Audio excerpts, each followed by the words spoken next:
Amigos, buenas tardes. Estamos en una nueva transmisión de nuestro canal Share Networking Experience. Mi nombre es Héctor Navarrete. Estoy sirviendo con este contenido todos los días a ustedes en las herramientas, en las fórmulas que de alguna manera, información, pueden llegar a ustedes como una utilidad para tomar mejores decisiones de cara a esta pandemia y de cara a la reinvención que todo empresario y tomador de decisiones tiene y va a tener o está teniendo en este momento dentro de su propia empresa.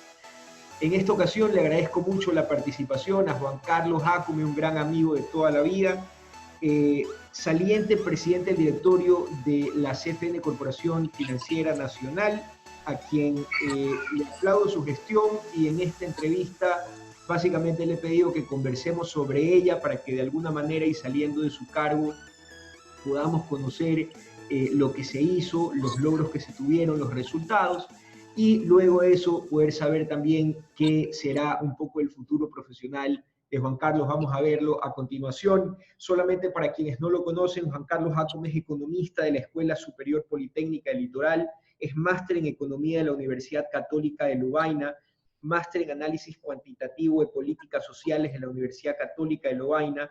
Se desempeñó recientemente como presidente de la Corporación Financiera Nacional desde enero del 2018 hasta la semana pasada, en donde además de otros pasos en relevantes, ha trabajado también en la aduana del Ecuador, ha sido superintendente de control de poder de mercados, servicio de rentas internas, autoridad portuaria de Guayaquil, Banco Central del Ecuador, y actualmente se encuentra de regreso en su consultora EMS Consultores.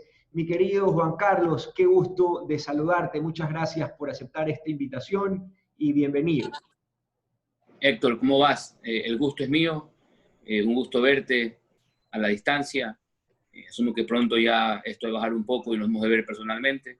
Y también aprovecho para saludar a todos quienes a través de tus canales te ven y se enteran de todo lo que hay para el mundo empresarial.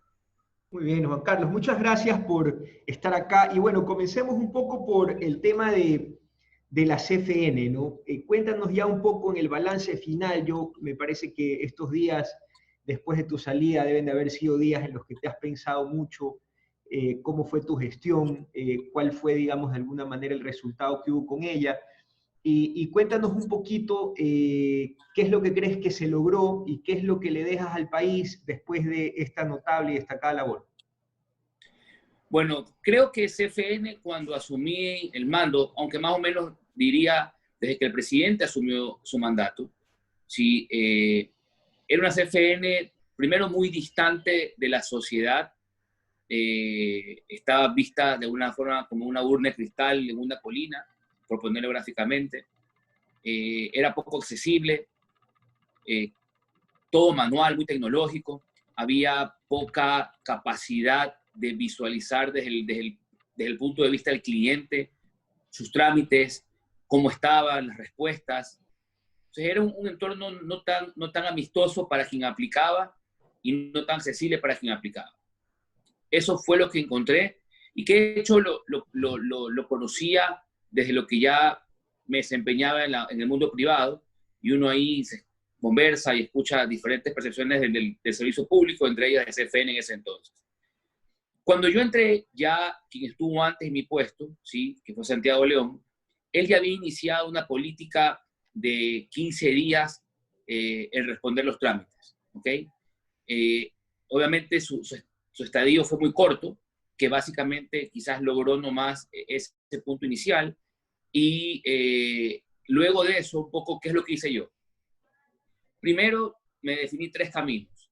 El primer camino era bajar de esa colina y esa urna a la CFN y ponerla mucho más próxima a las pymes, a las pequeñas y medianas empresas.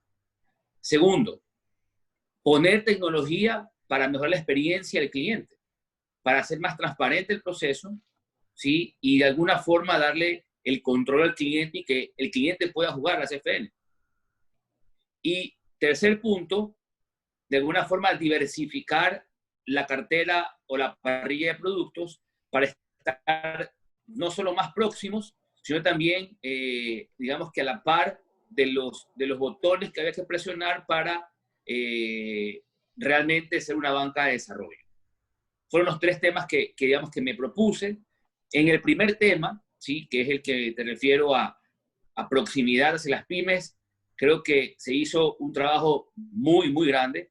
Diseñamos muchos productos para ellos, mecanismos expeditos para ellos como productos diferenciados, procedimientos específicos para ellos, y creo que eso nos permitió, sin duda alguna, cambiar el semblante, la imagen de CFN de cara a las pymes y en general a la sociedad. En tecnología, yo creo que tú conociste, se lanzó el tracking en línea, que era básicamente el seguimiento del trámite en línea una vez aplicado. Eso realmente me pareció muy potente, porque nunca en la historia de CFN el cliente había ni remotamente, ¿sí?, accedido a conocer por dónde está su trámite, ¿sí? Y eso me pareció un valor importantísimo, más allá de que si lo imaginé yo, lo creé yo, eso es lo de menos. Es importantísimo para la sociedad porque es un derecho adquirido que se dejó ya como un legado, ¿no?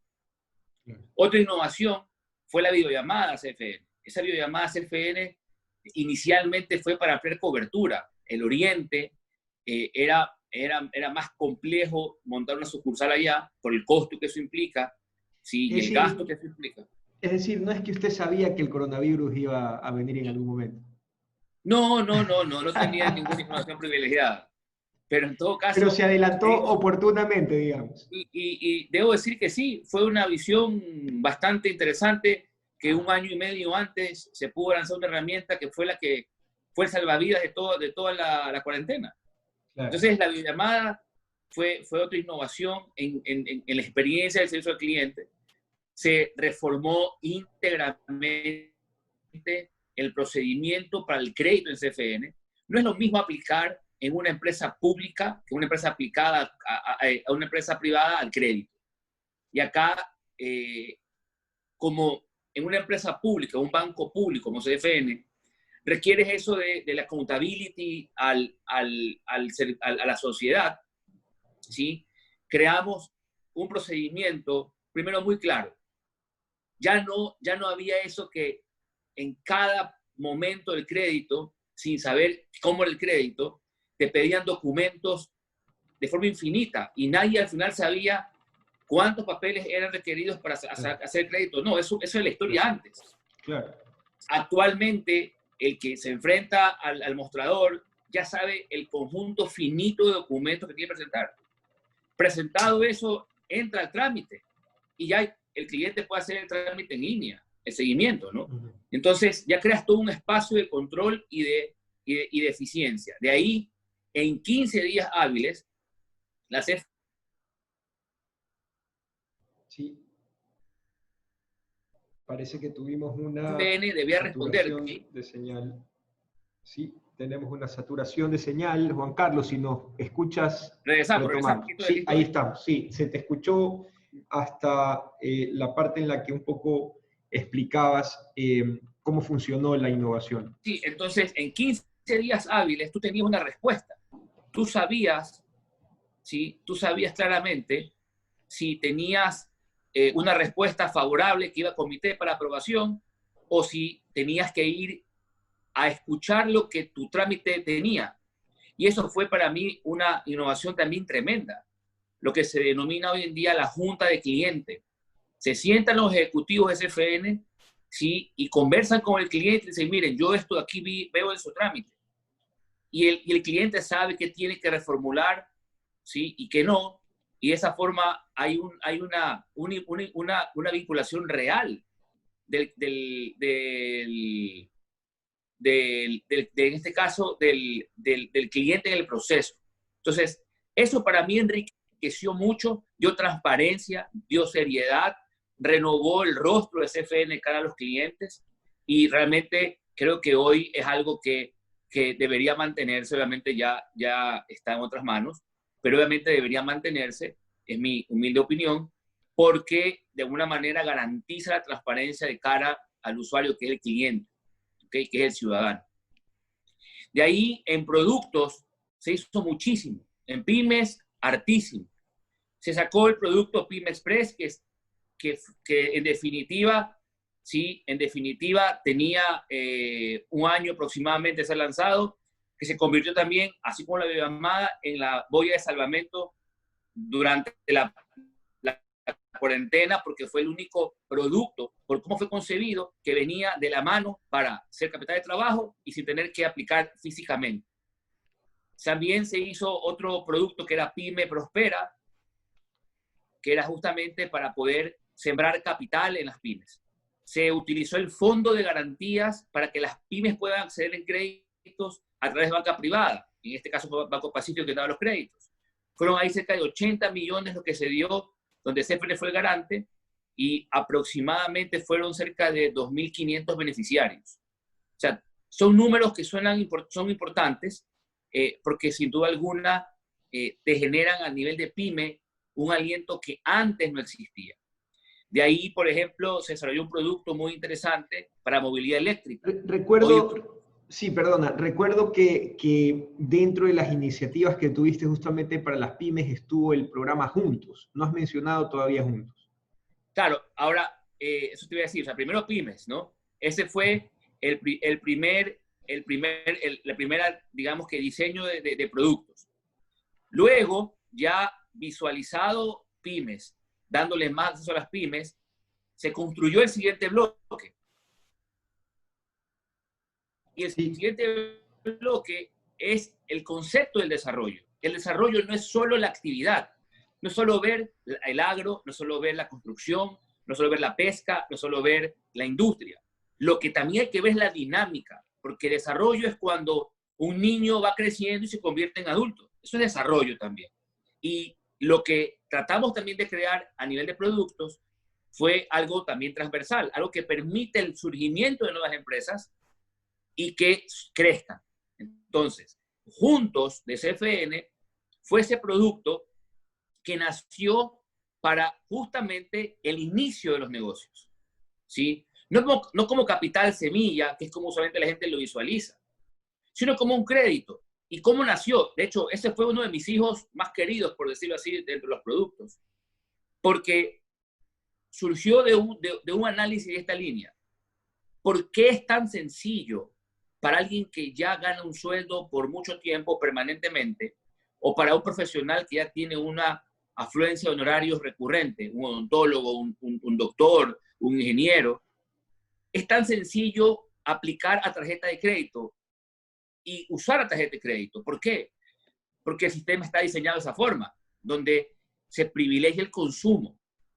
Entonces, lo que tratamos de hacer conjuntos fue hacer la misma lógica de análisis, pero no para que consumas, sino para que inviertas en tu propio negocio. Entonces, si tú estás dispuesto a pagar una cuota mínima en la tarjeta de crédito, ¿por qué no para tu negocio? Así nació Juntos. Y estos productos que creaste, que fueron muy exitosos, ¿tú crees que sigan en la nueva administración? ¿Crees cómo ves un poco, crees que se adaptaron, digamos, a la estructura de CFN en su cultura organizacional? ¿O fueron proyectos que crees que se los tenga o se los mantenga? Porque todas estas innovaciones, pues obviamente vale la pena que se destaquen, pero además vale la pena que se sigan sosteniendo, ¿no? Bueno, yo creo que depende mucho, o sea, más que la visión o no de quien está hoy en mi puesto, depende mucho el contexto del país en estos momentos. Sí, mira que todo lo que hemos hablado son productos, no digo que del pasado, pero son productos de marzo para atrás, ¿sí? Que suena del pasado, porque el mundo cambió radicalmente después de esta pandemia. Entonces, si tú me preguntas, yo creo que quizás lo prudente no es apagarlos, los productos, o eliminarlos, pero de pronto sí reconfigurarlos en su objetivo, dada la realidad actual. Es un poco, digamos que mi visión. De hecho, si esa realmente era mi hoja de ruta, si hubiese continuado de alguna forma en la posición, de manera hipotética, ¿no? Es realmente rediseñar todo, porque definitivamente las circunstancias globales a nivel, obviamente, mundial y nacionales no son las mismas que para febrero del 2020. Entonces, ¿cuál creo yo que es el derrotero realmente a seguir? Primero, buscar la forma de hacer mucho más ágil de lo que ya se hizo, ¿sí? Los procedimientos de crédito dentro de CFN, número uno. Número dos, hacer mucho más ágil, de forma diferenciada, cualquier requerimiento que sea para capital de trabajo, ¿sí? A diferencia de activo fijo. Y hacer también mucho más ágil el requerimiento de activo fijo que vaya destinado para temas alimentarios, temas de salud. Porque es lo único que hoy te puede garantizar estabilidad. Todo lo demás es incierto, ¿sí? Lo que sabemos que definitivamente el mundo y nuestro país hará es seguir alimentándose y seguir protegiéndose de la pandemia. Entonces, son los nichos que deberían tener mucha más agilidad en los trámites de requerir activo fijo. Y la agilidad hizo facto, por decirlo de una manera, para todas las otras actividades, incluidas estas, pero que requieren capital de trabajo. Un poco esa es mi visión, ¿no? Y obviamente el programa Reactívate Ecuador que el presidente Moreno lanzó es un producto bastante fuerte, muy bueno, pertinente, ¿sí? Y que de alguna forma complementa con lo que CFN puede hacer aquí también en adelante.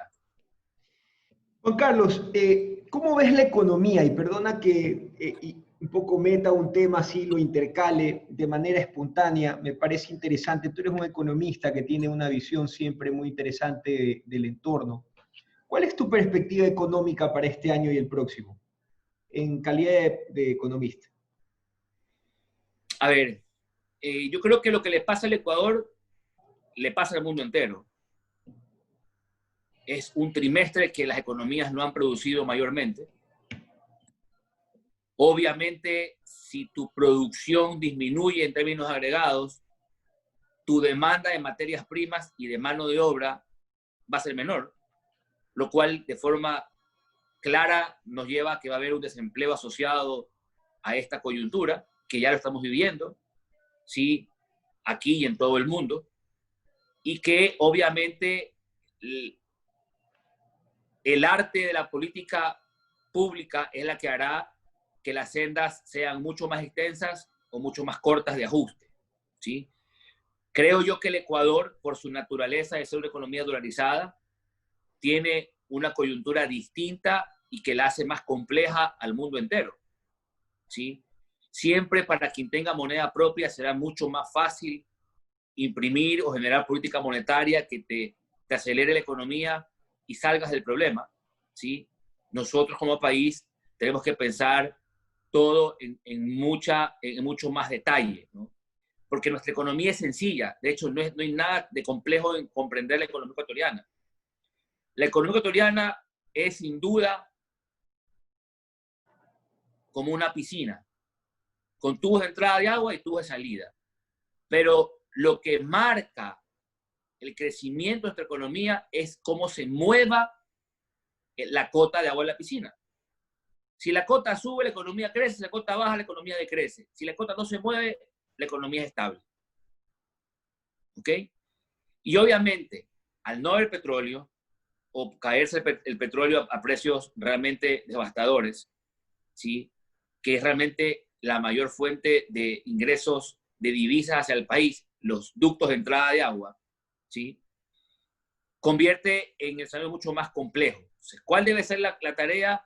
Pues obviamente dos, administrar la casa, que se lo ha hecho, se ha empezado a hacer eso a nivel fiscal, ¿sí? De alguna forma reorganizar un poco los números, ajustar de alguna forma digamos que el traje a la cintura que usted tiene,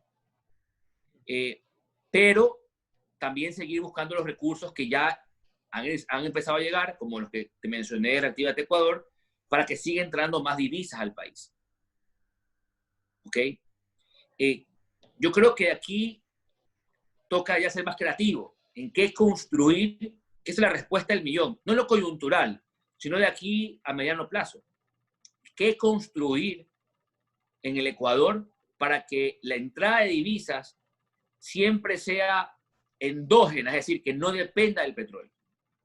Esa es una pregunta que siempre ha existido, pero que pocas veces ha habido respuestas claras. ¿Sí? Creo que se podía explorar mucho en el mercado financiero, en el mercado bancario, crear algún nuevo concepto de, digamos que, de banca para poder motivar que vengan o bancos del exterior o flujos del exterior, ¿sí? A la cuenta es equivalente que haya más bancos y por ende que traigan más recursos, o los mismos bancos pero que traigan más recursos del exterior. Eso habría que ver cómo se lo puede crear el mecanismo en el mediano plazo. Digo, no ahorita, porque es difícil en estos momentos crear cambios legales muy drásticos, pero ya empezar, digamos que a dibujar qué es lo que se desea de aquí en adelante. Coyunturalmente, lo que te digo, la economía tendrá un decrecimiento este año, habrá desempleo. Lo importante es qué se puede lograr para que ese desempleo sea el menor posible, ¿sí? Y de alguna forma, qué se puede lograr para que las economías crezcan, ¿sí? O las empresas crezcan en sus ventas de forma más acelerada que lo que lo hubieran hecho en las circunstancias. No es sencilla la tarea, pero creo que en todo caso, a nivel gubernamental se han hecho ciertos pasos importantes. Obviamente no es toda la hoja de ruta, aún creo que falta mucho por develarse, pero en todo caso creería yo que el tema, al ser un efecto general y no específico del país, creo que van a haber muchas compensaciones, digamos que de relaciones comerciales que al final puedan hacer que sean efectos netos en unos u otros casos, ¿no? Muy bien. Juan Carlos, y finalmente, ¿qué depara tu agenda en el futuro? ¿Qué crees que te ponga Dios por delante? Bueno, ¿qué me pone Dios por delante? Bueno, yo creo que primero trabajo, hay que trabajar definitivamente, ¿sí? Y bueno, regresar a mi empresa consultora. Yo creo que ahorita es un poco rediseñar productos, así como dice el CPN, con el equipo de trabajo, ver qué se puede innovar dada la realidad actual. Estamos, de hecho, trabajando en eso. Mucho de lo que vamos a trabajar se va a focalizar mucho en el tema de analítica de datos o ciencia de datos. De hecho, MS Consultores, desde su nacimiento, allá por el año 2011, se dedicó básicamente a eso, a analizar datos. Y parte también de temas económicos, ¿no? Análisis económicos, estudios económicos. Pero te diría que el grueso siempre ha sido, sin llamarse así antes, hoy diría que es más fácil porque ya hay un membrete distribuido en la sociedad, en los empresarios, pero mi experiencia es esa. Mi experiencia en la consultora siempre ha sido análisis de datos, la analítica, la ciencia de los datos, y creo que ahora es el momento más adecuado de rediseñar las cosas para salir adelante, ¿no? Muy bien, Juan Carlos Jácome con ustedes. Muchísimas gracias por estar en nuestro canal. Para los que nos están un poco viendo y siguiendo, recuerden que pueden suscribirse en el botón de suscribirse, el rojo que está abajo de ustedes en esta pantalla, y recibirán notificaciones automáticas cada vez que volvamos a subir un nuevo video. Muchísimas gracias, Juan Carlos, por aceptar esta invitación, y nos vemos en la próxima transmisión en tu canal Share Networking Experience, para tomadores de decisiones del mundo empresarial, generosamente, siempre con la mano en el corazón y siendo muy generosos con todos los que compartimos. Muchísimas gracias, Juan Carlos. Un mensaje final de pronto. Sí, bueno, Héctor, gracias por el espacio que siempre me has conferido en tus foros, en tus charlas. Siempre es un honor poder compartir las experiencias que definitivamente enriquecen al mundo empresarial. Y bueno, también a las órdenes en MS Consultores para analítica de datos, para fortalecer a las pymes y a los negocios que hoy mucho lo requieren, ¿no? Un fuerte abrazo.